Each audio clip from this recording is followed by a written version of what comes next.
gente pensar como a cidade materializa todas as opressões que a gente discute. Eu sou a Stephanie Ribeiro, eu tenho 26 anos, eu sou arquiteta e urbanista.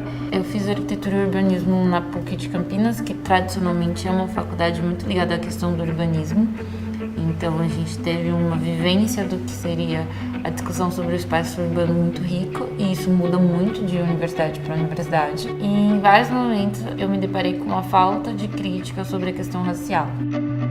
Existe uma dificuldade muito grande das pessoas entenderem as inter-relações de como gênero e raça afetam a vivência urbana, até mesmo o nosso desenho de cidade. Eu tenho plena consciência que a cidade ela não é desenhada, pensada, vista numa perspectiva que não seja essa de um homem cisgênero branco, até porque a arquitetura ainda é um campo de disputa muito grande para a inserção de pessoas como nós. Acho que o ponto de entender como isso era muito diferente foi quando, em fazer trabalhos com colegas, em especial homens, eu trouxe muita coisa de como eu me senti em relação à rua, insegura, muito também desse lugar de mulher negra, numa sociedade em que o ser mulher negra significa ser vista como um sujeito não digno, um sujeito que não pertence, um sujeito que você pode, inclusive, violentar de formas até mais violentas do que outros sujeitos. E como para essas pessoas, eu fazer um desenho de uma praça e ter uma preocupação gigantesca com a iluminação, para essas pessoas era uma coisa que elas sequer estavam pensando sobre. E para mim era uma preocupação primordial, porque eu pensava, eu não me sinto segura em nenhum espaço. E mesmo os espaços que algumas pessoas se sentem seguras, eu não me sinto segura porque o meu corpo é sempre visto como intruso. Ou, no caso de, em especial, homens negros, eles são sempre vistos como criminosos. E no caso das mulheres negras, parando para pensar que a gente, querendo ou não, circula muito pela cidade. Ela muitas vezes é responsável pelo cuidado com a família, com a mãe, com a avó ou com filhos. Então ela faz muitas vezes trajetos picados, trajetos que não sejam diretos, né? A gente sempre desenha grandes vias e acha que tá tudo bem.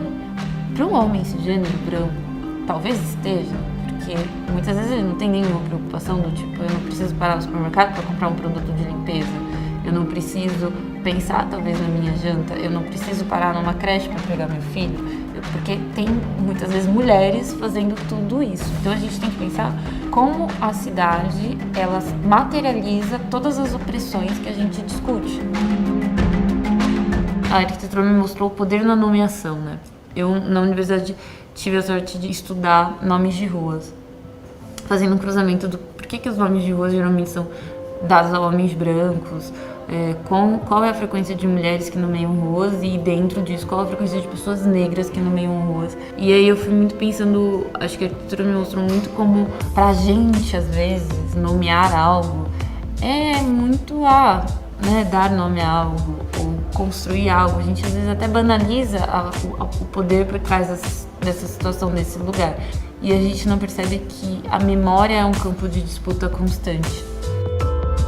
As primeiras ruas, elas tinham nomes tipo, simples, tipo Rua de Baixo, Rua de Cima, Rua do Leite, né? E em determinado momento, principalmente no processo da mudança de poder, né, passar para a República, a gente tem uma mudança de status de muitas ruas, principalmente nas cidades brasileiras que já estavam se consolidando, né? E aí é muito simbólico como, de fato, a grande maioria de ruas é destinada a homens brancos, ligados ao comércio, que estão ligados à política, que estão ligados ao processo colonizador. Todos esses nomes, eles são homenageados pelos nomes de rua. E o que mais me chamou a atenção nessa pesquisa é que as pessoas negras que geralmente davam nome às ruas, tipo Luiz Gama, são pessoas negras muito notáveis, são pessoas negras muito não esquecíveis, são pessoas negras que fizeram algo muito extraordinário e aí, assim, elas merecem receber essa memória, essa homenagem. E o nome de mulheres não se faz tão presente nesse sentido. Hoje eu estou numa eterna disputa para entender o que separa um artista de um artesão. Porque pra gente, enquanto mulheres, enquanto negros, as pessoas sempre chamam a gente de artesão.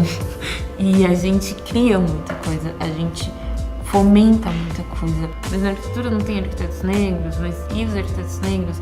Existem vários arquitetos negros, existem inclusive muitos arquitetos africanos.